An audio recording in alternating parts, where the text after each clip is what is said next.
오늘 헌신을 다짐하며 이곳에 앉아 계시는 1, 2, 3여 여전도의 회원들과 그리고 이곳에 함께 있는 우리 모든 성도들과 함께 이 룻기의 전체적인 스토리를 살펴보며 그 안에 있는 은혜, 하나님의 말씀을 우리가 함께 나누고자 합니다.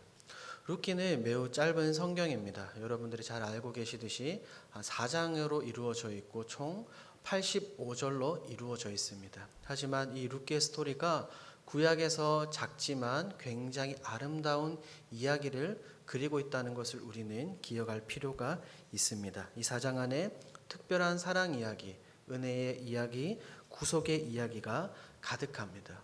그렇기 때문에 네덜란드에 계신 한 목사님은 이 룻기를 이렇게 표현을 했습니다. 사사기소와 사무엘 상하라는 딱딱한 조개 껍질 안에 숨겨진 보화, 진주라고 말입니다. 그만큼 이 룻기에는 아름답고 은혜가 충만한 이야기가 가득합니다. 먼저 이 룻기를 풍성하게 이해하기 위해서는 우리가 앞선 성경의 사사기를 우리가 먼저 기억해야 될 필요가 있습니다. 제가 요즘에 매일 새벽마다 맥체인 성경 읽기를 통하여서 여호수아서의 말씀을 읽고 있습니다. 여호수아서의 말씀의 핵심은 무엇입니까?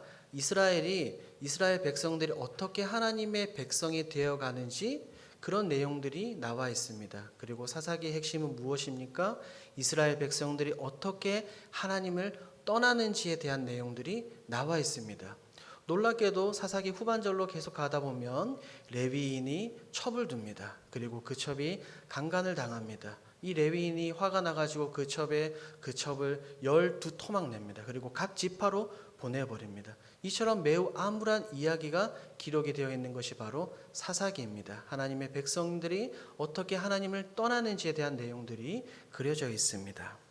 사사기의 핵심 포인트는 바로 이것입니다. 여러분 가지고 계신 성경 한 장만 앞으로 넘겨서 보도록 하겠습니다. 사사기 21장 25절 말씀입니다. 이것이 바로 사사기의 핵심 포인트입니다. 사사기 21장 25절 말씀 한 장만 앞으로 넘기면 되죠.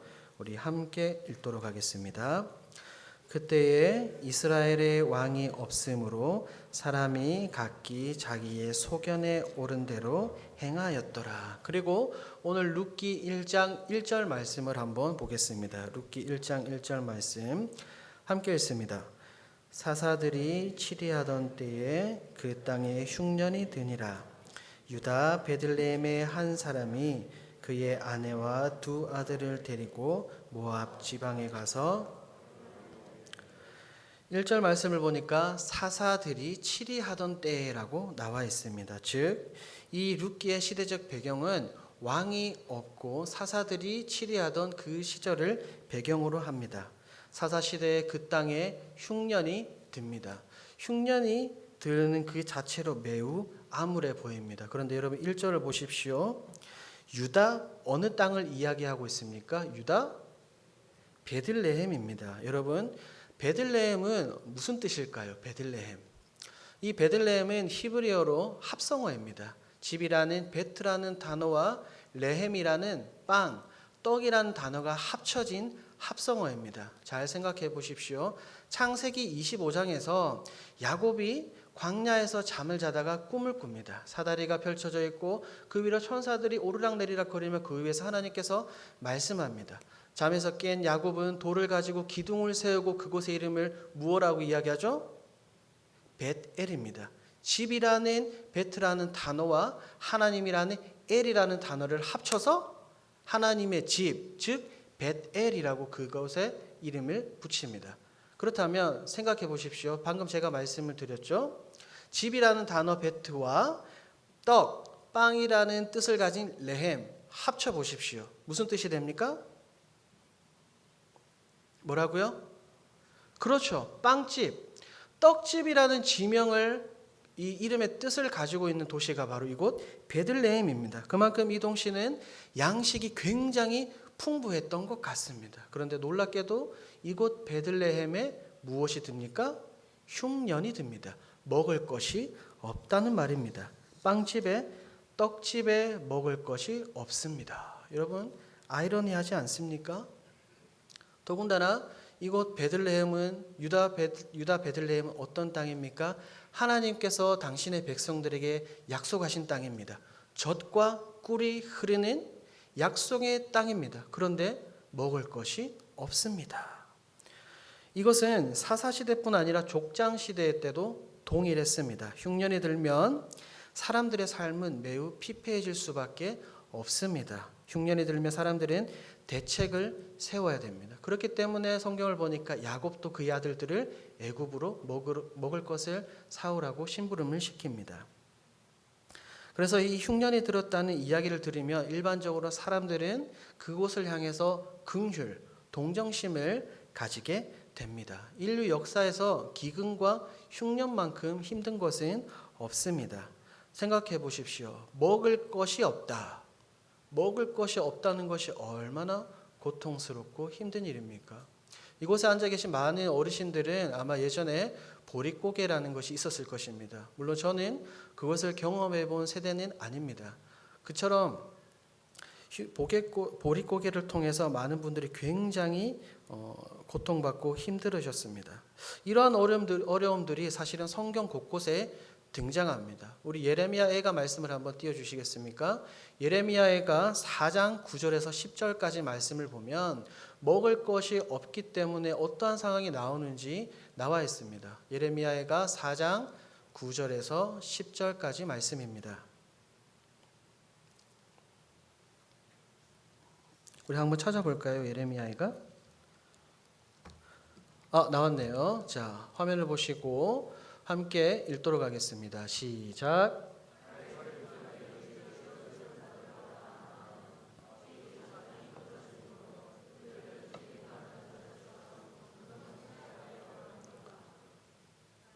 딸 내 백성이 멸망할 때에 자비로운 부녀들이 자기들의 손으로 자기들의 자녀들을 삶아 먹었도다. 보십시오. 먹을 것이 없습니다. 먹을 것이 없기 때문에 어떻게 행동합니까? 오늘은 너네 집 애를 삶아 먹고 내일은 나의 집 아이를 삶아 먹자라고 이야기합니다. 그만큼 먹을 것이 없다라는 것은 굉장히 힘들고 어려운 것입니다. 그런데 그처럼 먹을 것이 없는 상태가 지금 룻기의 배경이라는 것을 여러분들이 이해하실 필요가 있습니다. 이처럼 사사기는 영적으로 암흑시대라고 이야기합니다. 영적으로 암흑시대. 여러 나라들의 압제가 있었고 백성들의 타락이 있었습니다. 외부적으로는 많은 나라들에게 침략을 당했습니다. 공격을 당했습니다. 그리고 내부적으로는 흉년, 기근, 먹을 것이 없는 그런 총체적인 난국의 상황에 있었음을 우리는 1장 1절에서 우리는 알 수가 있습니다. 여기서부터는 이제 여러분들이 너무나 잘 아는 내용입니다. 흉년으로 인해 엘리멜렉이 자기의 가족들을 이끌고 이방 땅으로 이사를 갑니다. 그의 부인은 나오미이고 그의 두 아들들이 함께 그곳으로 떠납니다. 시간이 흘러 엘리멜렉은 죽게 되고 나오미와 그 두 아들만 남게 됩니다. 그리고 그 두 아들은 이방 땅 모압 여인을 아내로 맞아 결혼을 합니다. 그런데 놀랍게도 10여 년이 흐르고 난 후에 그 두 아들마저 죽습니다. 그러니까 지금 누구와 남아 있습니까? 나오미와 두 며느리만 남아 있는다는 거예요. 이 세 명의 여인 모두 남편을 잃었습니다. 그러니까 이 룻기 시작하면서부터 굉장히 암울하고 비극적인 사실, 비극적인 역사를 그리고 있습니다. 비극적인 세 여인의 이야기로 시작을 합니다. 그렇게 이 세 여인은 이방 땅에서 열심히 살아가고 있는데 어느 날 복된 소식을 듣습니다. 그것이 1장 6절입니다. 함께 읽습니다. 그 여인이 모압 지방에서 여호와께서 자기 백성을 돌보시사 그들에게 양식을 주셨다 함을 듣고 이에 두 며느리와 함께 일어나 모압 지방에서 복된 소식입니다. 여호와께서 당신의 백성들을 돌보시고 그 땅에 양식을 주셨다고 합니다. 여기에서 나오는 이 양식도 제가 아까 조금 전에 말씀드린 레헴이라는 단어입니다. 즉 빵, 떡이라는 뜻입니다. 이제는 하나님께서 그곳 사람들에게 그곳 땅에 은혜를 베푸시사 그 이름대로 베들레헴에 먹을 것이 생긴 그 상태입니다. 이제 먹을 것이 생긴 그곳을 향하여서 이 세 명의 여인들은 여행을 시작합니다. 그런데 여행을 하는 도중에 나오미는 그의 두 며느리들에게 이렇게 말합니다. 8절에서 10절까지 말씀입니다. 함께 읽습니다. 나오미가 두 며느리에게 이르되 너희는 각기 너희 어머니의 집으로 돌아가라. 너희가 여호와께서 너희를 선대하시기를 원하며 여호와께서 너희에게 허락하사 각기 남편의 집에서 위로를 받게 하시기를 원하노라 하고 그들에게 입맞춤에 그들이 소리를 높여 울며 나오미에게 이르되 아니니이다 우리는 어머니와 함께.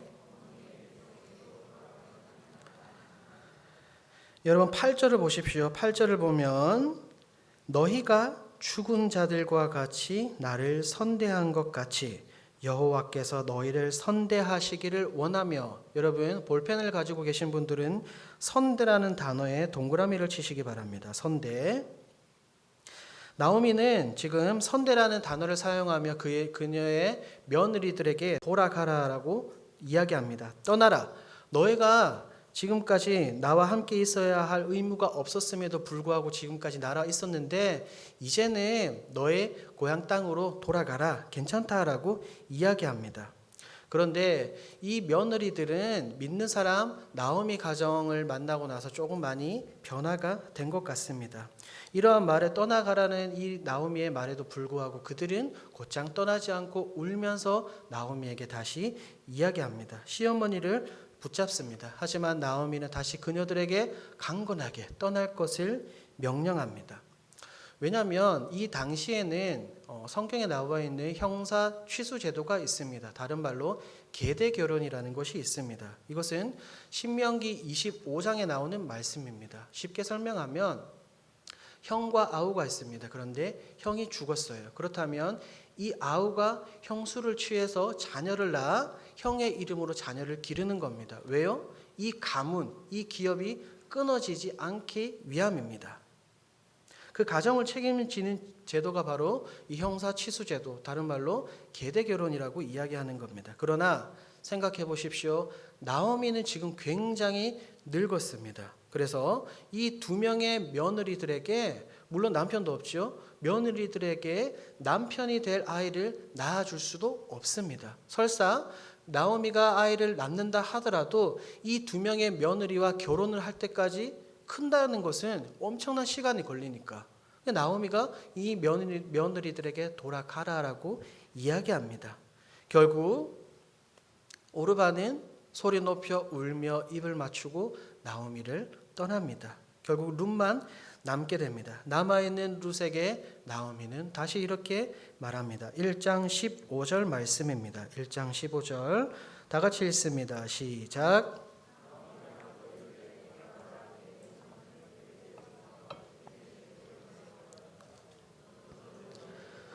돌아가라 하니. 아멘. 오르바는 그녀의 백성들, 그녀의 신들에게로 돌아갔다. 그러니까 나오미, 룻, 너도 이제 돌아가거라라고 이야기합니다. 그런데 이 말을 들은 룻의 반응이 매우 놀랍습니다. 16절과 17절 말씀입니다. 16절과 17절 함께 읽습니다. 룻이 이르되 내게 어머니를 떠나며 어머니를 따르지 말고 돌아가라. 강건하지 마옵소서. 어머니께서 가시는 곳에 나도 가고 어머니께서 머무시는 곳에 나도 머물겠나이다. 어머니의 백성이 나의 백성이 되고 어머니의 하나님이 나의, 어머니께서 죽으시는 곳에서 나도 죽어 거기 묻힐 것이라. 만일 내가 죽는 일 외에 어머니를 떠나면 여호와께서 내게 벌을 내리시고 더 내리시기를 원하나이다 하는지라. 보십시오. 룻을 보니까 굉장히 좀 아이러니합니다. 룻은 단지 그냥 선한 마음, 착한 마음을 가지고 있는 여인이 아니라 그녀는 신앙을 가지고 있는 여인이었다는 것을 우리는 알 수 있습니다. 어머니의 백성이 나의 백성이 되고 어머니의 하나님이 나의 하나님이 될 것입니다 라고 그녀는 이야기합니다. 여기에서 우리는 마치 시내산 언약을 떠올릴 수 있습니다. 출애굽기 19장에 나오는데요. 시내산 언약이 무엇입니까? 너희들이 내 말을 잘 듣고 내 말을 잘 지키면 나의 백성이 되고 내가 너희의 하나님이 되겠다라고 하나님께서 이스라엘 백성들과 맺은 언약입니다. 뉘앙스를 잘 보십시오. 지금 룻이 하는 말은 마치 시내산 언약을 떠올리게끔 합니다. 이처럼 룻이 시어머니 나오미를 떠나지 않고 그녀를 선대하고 있는 것은 단지 인간적인 마음으로 나오미를 선대하는 것이 아니라 룻은 언약을 알고 있었기 때문에, 하나님의 말씀을 기억하고 있기 때문에 말씀에 근거한 선대로 나오미를 대하고 있는 것입니다. 이렇게 확고하게 고백한 룻은 나오미와 함께 베들레헴으로 들어갑니다. 이제 2장의 스토리가 이어집니다. 2장에서는 한 사람을 만납니다. 누구를 만나게 됩니까? 보아스를 만납니다. 보아스는 룻의 시아버지 엘리멜렉의 사촌 중 한 사람입니다. 룻은 끼니를 해결하기 위해 이삭을 줍다가 보아스의 밭에 도착하게 됩니다. 2장 3절 말씀입니다. 함께 읽습니다. 룻이 가서 베는 자를 따라 밭에서 이삭을 줍는데 우연히 엘리멜렉의 친족 보아스에게 속한 밭에 이르렀더라. 여러분 2장 3절 말씀을 보십시오. 여기에 보면 우연히라는 단어가 나옵니다. 그렇죠? 그런데 잘 생각해 보십시오. 우리 기독교 신앙에 있어서 우연이라는 단어가 있습니까? 없습니까? 있습니까? 없습니까? 없습니다. 우연이라는 단어 대신에 우리는 무슨 단어를 씁니까? 작정과 섭리라는 단어를 쓰는 거예요.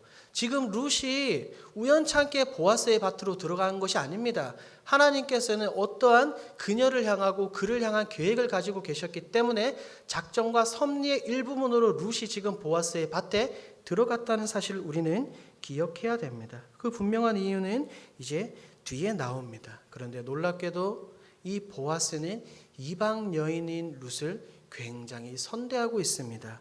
2장 10절 말씀을 보겠습니다. 10절 말씀 함께 읽습니다. 시작. 나는 이방 여인이거늘 당신이 어찌하여 내게 은혜를 베푸시며 나를 돌보시나이까 하니.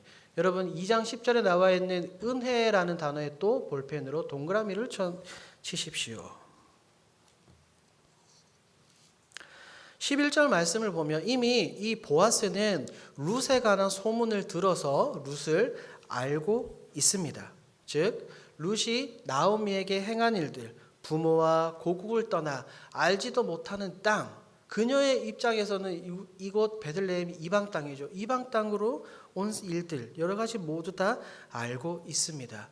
마땅히 그렇게 해야 할 의무가 없음에도 불구하고 룻은 선대함으로 나오미를 대하고 나오미를 지극정성으로 모시고 있습니다. 그렇게 그녀를 모시고 있는 룻을 본 보아스는 이렇게 말합니다. 12절 말씀입니다. 2장 12절 시작. 여호와께서 내가 행한 일에 보답하시기를 원하며 이스라엘의 하나님 여호와께서 그의 날개 아래에 보호를 받으러 온 내게 온전한 상 주시기를 원하노라 하는지라. 아멘. 보아스는 이야기합니다. 너의 그 선대함, 룻, 너의 그 선대함에 하나님이 보답하기를 원한다. 그의 날개 아래 언약 백성 안으로 들어온 너에게 하나님께서 상 주시기를 원한다라고 이야기하고 있습니다. 그런데 여러분 굉장히 놀라운 사실이 있습니다. 룻이 어디 사람입니까? 어디 사람이에요? 그렇죠. 모압입니다. 신명기 말씀을 한번 띄워주십시오. 신명기 23장 3절 말씀입니다. 신명기 23장 3절 말씀. 신명기 23장 3절입니다. 함께 읽습니다. 시작.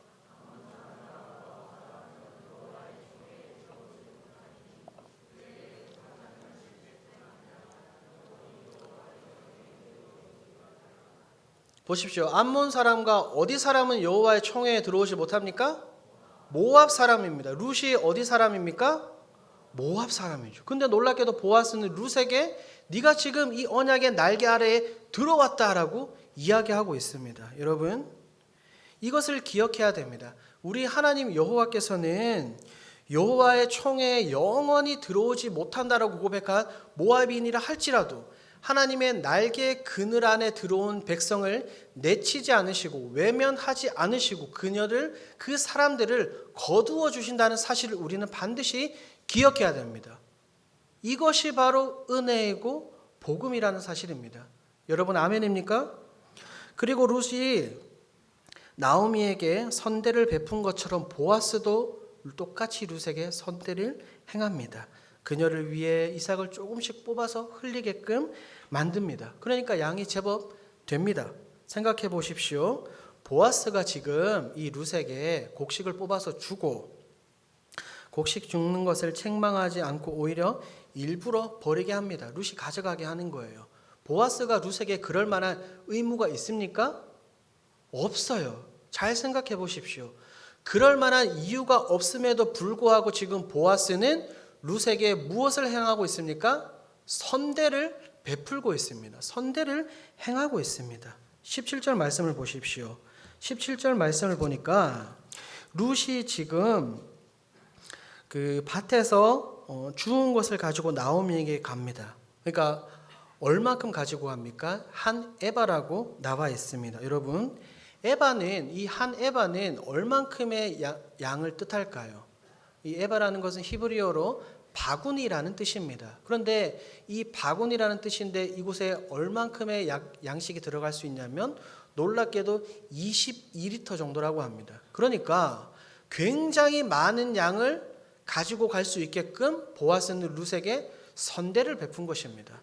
보십시오. 지금 나오미와 룻 둘밖에 없습니다. 둘이 먹고도 남을 만큼의 엄청난 양의 곡식을 줬다는 사실을 우리는 기억해야 됩니다.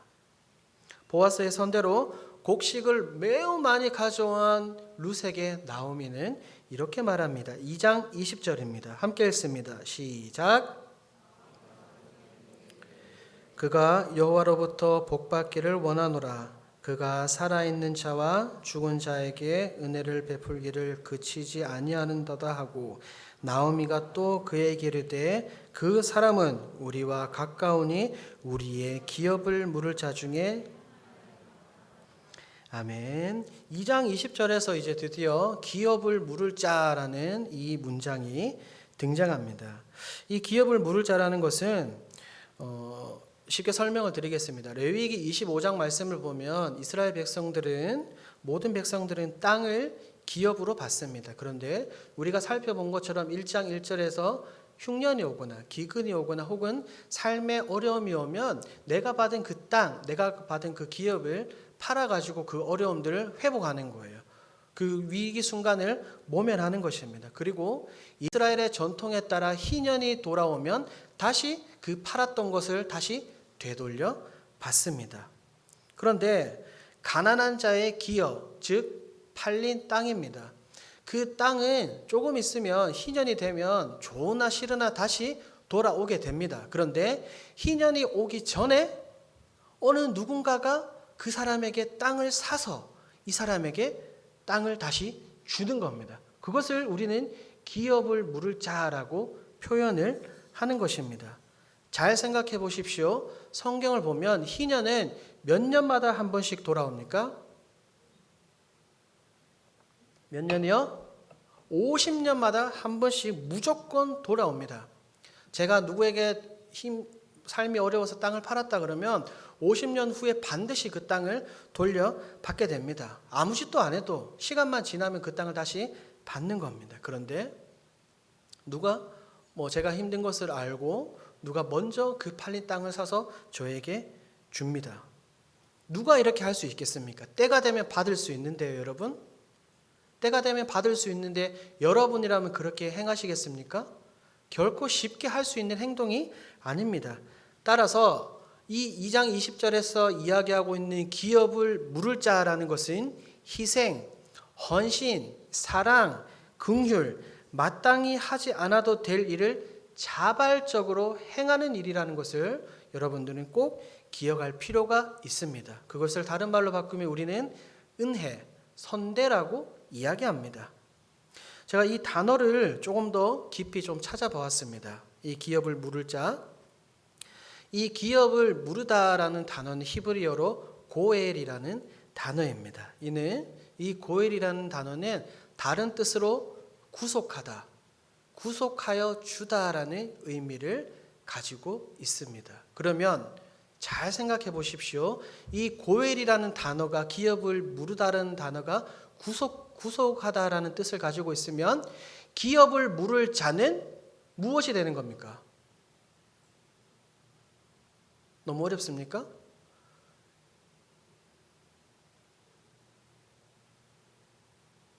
너무 어렵습니까, 여러분? 구속하다라는 단어가 기업을 무르다는 거예요. 그러면 기업을 물을 자는 뭐가 되는 거예요?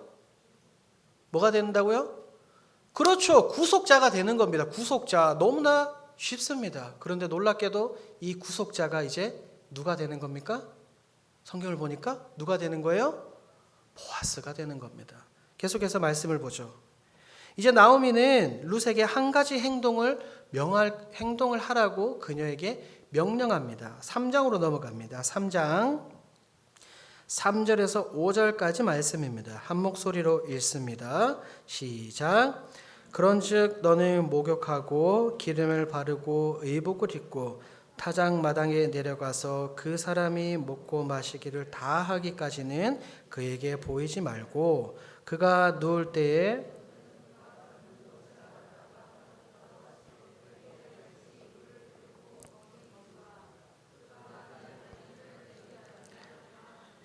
룻이 시어머니에게 이르되 어머니의 말씀대로 내가 아멘. 자, 이제 룻에게 한 가지 행동을 명령합니다. 오늘 밤에 보아스가 타작마당에서 있다가 잠이 들 건데 룻 너는 목욕을 하고 몸에 기름을 바르고 아무도 안 보이게 숨어 있다가 밤이 되면은 보아스에게로 들어가라라고 이야기하는 거예요. 이게 무슨 말을 이야기합니까? 룻 너는 보아스와 가가지고 관계를 맺어라라고 나오미가 지금 이야기하고 있습니다. 그런데 한번 생각해 보십시오. 며느리가 이 시어머니가 며느리에게 이런 말을 한다고 해서 며느리가 쉽게 이 시어머니의 말을 들을 수 있습니까? 룻의 입장에서는 아니 어머니 어떻게 지금 너에게 그렇게 이야기하실 수 있습니까? 라고 룻이 생각할 수도 있잖아요. 그런데 놀랍게도 룻은 어떻게 행동합니까? 5절 한 번 더 했습니다. 5절 시작.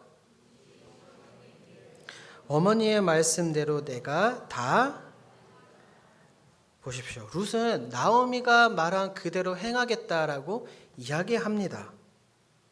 안 해도 되는데 룻은 또 나오미에게 선대를 베풀고 있는 것을 우리는 성경을 통해 확인할 수 있습니다. 이처럼 나오미의 말에 순종합니다. 룻은. 그리고 이제 그 말대로 행합니다.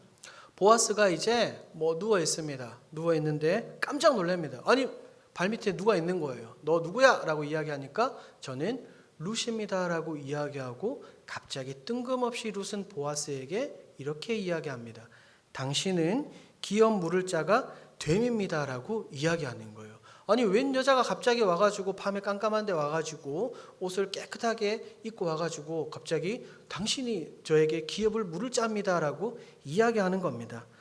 그때 보아스는 이렇게 말합니다. 3장 10절에서 11절 말씀입니다. 함께 읽습니다.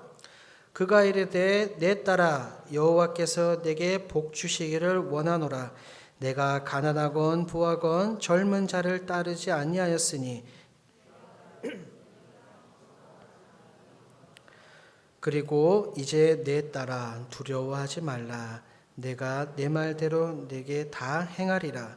내가 현숙한 여자인 줄을 나의 성읍이 다 아느니라.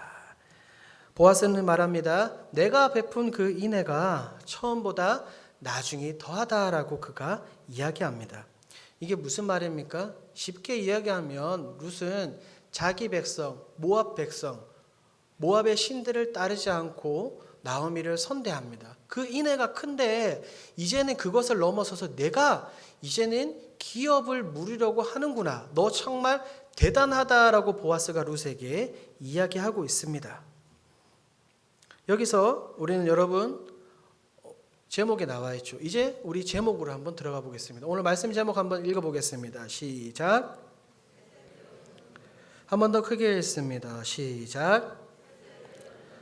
헤세드 여전도회입니다. 여러분, 헤세드가 무엇일까요? 헤세드라는 말은 우리 한글 단어가 아닙니다. 헤세드는 히브리어입니다. 이 헤세드라는 단어는 베풀어야 할 의무가 전혀 없음에도 불구하고 사랑, 인애, 긍휼, 동정, 충성, 자비, 선대 이런 의미를 가지고 있습니다. 그래서 우리가 보고 있는 이 한글 개역 개정 성경에서는 이 히브리어 헤세드를 은혜, 자비, 인자, 인애, 긍휼 이런 단어로 번역을 해놓았습니다. 여러분 기억하십니까? 아까 제가 1장 8절에서 어떤 단어에 동그라미를 치라고 했습니까? 선대라는 단어에 동그라미를 치라고 했고 2장에서도 제가 무슨 단어에 동그라미를 치라고 그랬죠? 선대라는 단어에 동그라미를 치라고 했습니다. 그 선대라는 단어가 이 히브리어로 헤세드라는 단어입니다. 이 헤세드라는 단어는 성경에서 굉장히 많이 사용이 되었습니다. 구약 성경에서 무려 245번이나 사용이 되었습니다. 이 헤세드라는 단어가 사용되어 있지 않는 성경을 찾아보기 힘듭니다. 창세기, 출애굽기, 민수기, 신명기, 기타 등등 굉장히 많이 이 헤세드라는 단어가 사용이 되어 있습니다. 그 중에서도 가장 많이 사용된 단어가 바로 시편입니다.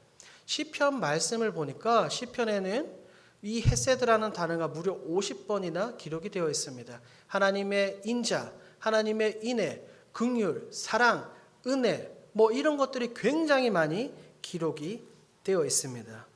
저는 오늘 이 시간 헌신을 다짐하며 이 자리에 앉아 계시는 우리 123 여전도의 모든 회원들과 이 자리에 계신 모든 성도님들이 이런 헤세드의 은혜, 헤세드를 품기를 주님의 이름으로 소망합니다.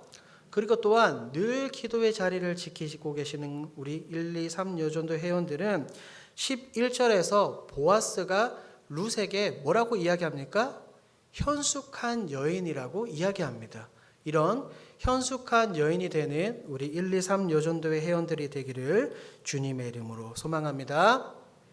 한 가지 보너스로 한 가지 더 말씀을 드리죠. 여러분 저를 보십시오.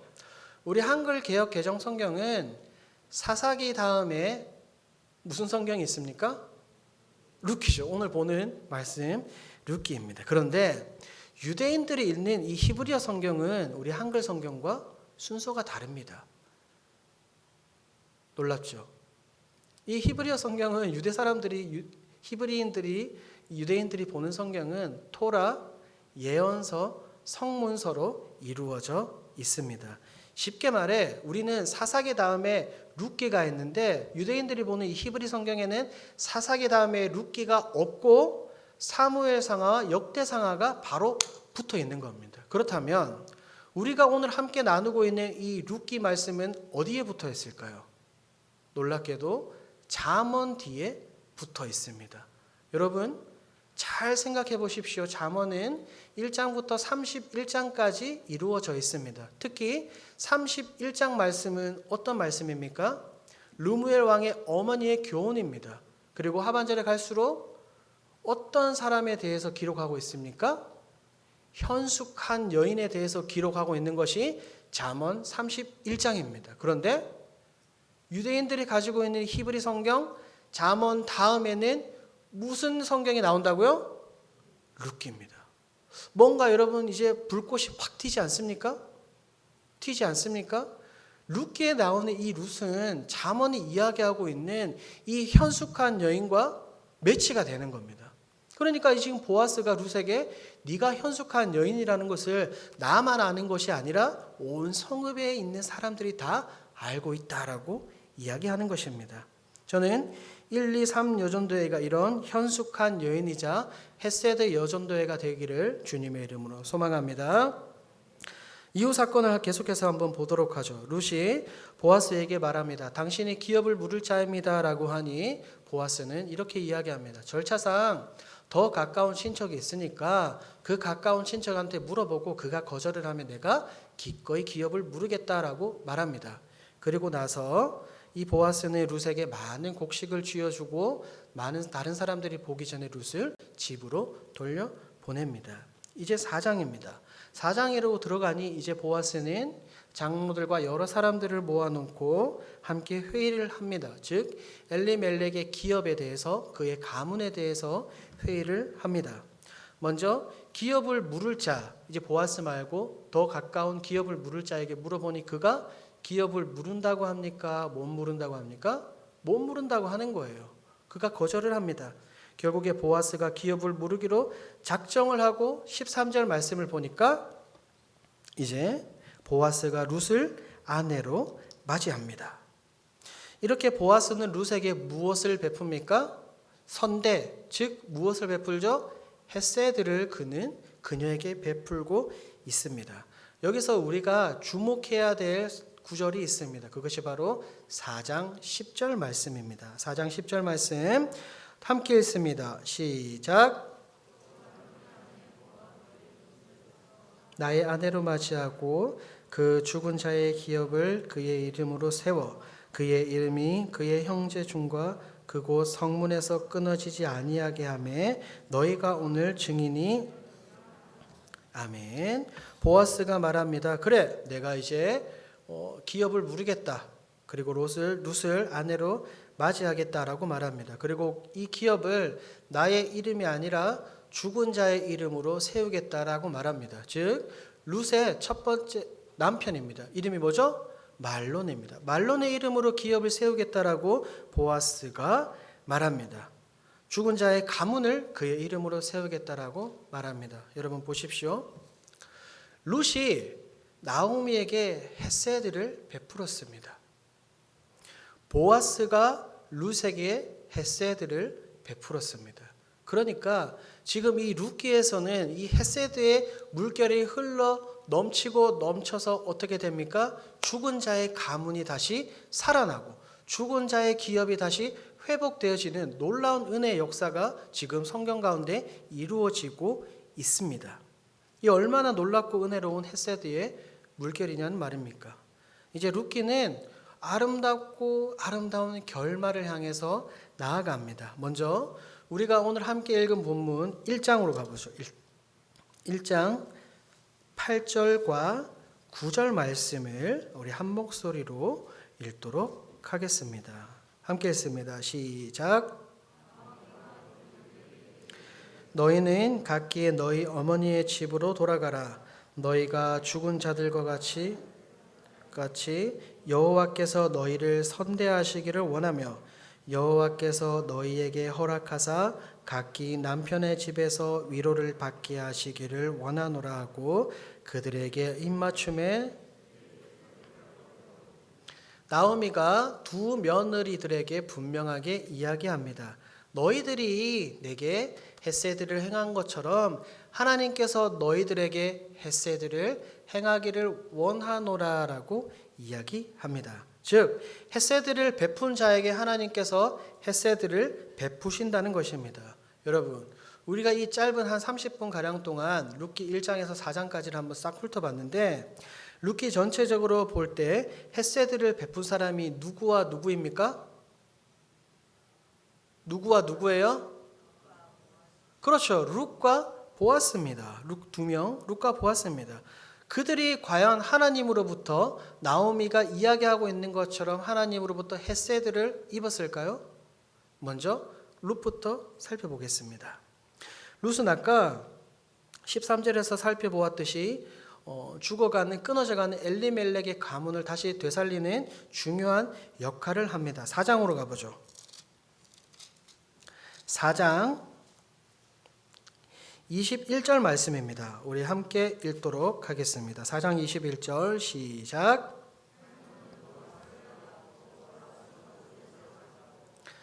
자, 4장 21절 말씀을 보니까 보아스는 누구를 낳았습니까?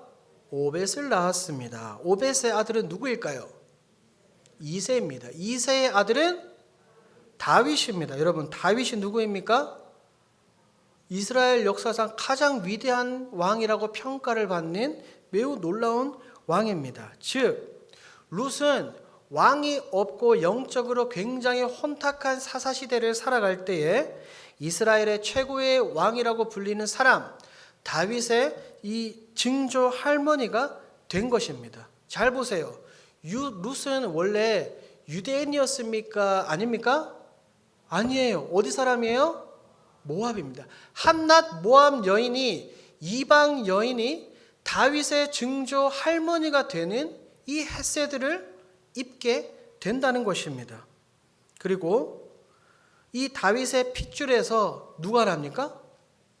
그렇죠. 예수 그리스도가 나게 됩니다. 그러니까 룻은 하나님으로부터 헤세드를 입음으로 말미암아 그녀가 다윗의 계보에 올라가는 놀라운 은혜를 경험한다는 것을 우리는 성경을 통해 확인할 수 있습니다. 이것이 바로 룻이 하나님으로부터 얻은 헤세드입니다. 그렇다면 보아스는요? 보아스 룻기 4장 21절 한 번 더 읽습니다. 21절 시작.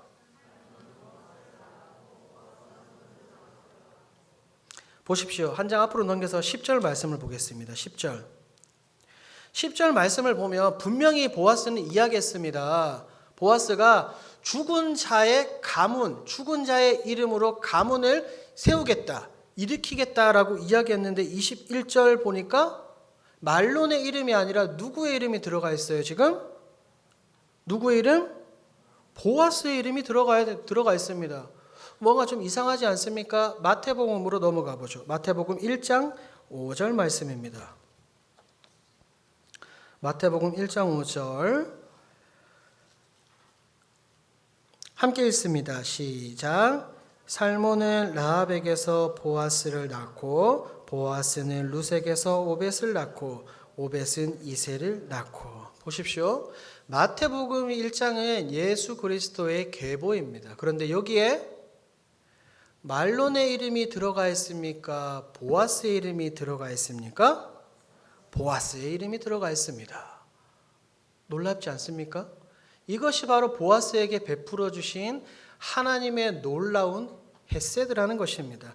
마땅히 자기의 이름, 즉 보아스의 이름이 들어가면 안 되는 거예요. 말론의 이름이 들어가야 됨에도 불구하고 하나님께서는 보아스를 그의 족보에 넣었습니다. 이것이 엄청 놀라운 은혜라는 것입니다. 오늘 이곳에서 헌신을 다짐하는 우리 1, 2, 3 여전도회 회원님들께 권면합니다. 여러분들은 오늘 말씀의 제목처럼 헤세드 여전도회 회원들이 되어지기를 주님의 이름으로 소망합니다. 여러분들을 통해서 1, 2, 3 여전도회 여러분들을 통해서 여러분들을 인해 사랑과 인애, 긍휼, 인자 이런 것들이 흘러 넘쳐야 된다는 것입니다. 룻은 이방 여인이었습니다. 하지만 매우 훌륭한 신앙을 가지고 있었습니다. 그렇기 때문에 룻은 그의 시어머니 나오미의 말에 잘 순종을 했고 더군다나 여호와의 날개 아래 언약 백성이 될 수 있었습니다. 그리고 그녀를 통해 위대한 왕 다윗이 나왔으며 다윗을 통해 예수 그리스도께서 이 땅에 오셨습니다. 우리 사랑하는 점천 제일교회 모든 성도 여러분, 룻이 나오미에게 헤세드를 베푼 것처럼 보아스가 룻에게 헤세드를 베푼 것처럼 하나님께서 룻과 보아스에게 헤세드를 베푼 것처럼 여러분들이 있는 그 자리에서 삶의 현장에서 다른 사람들에게 헤세드를 베풀기를 주님의 이름으로 소망합니다.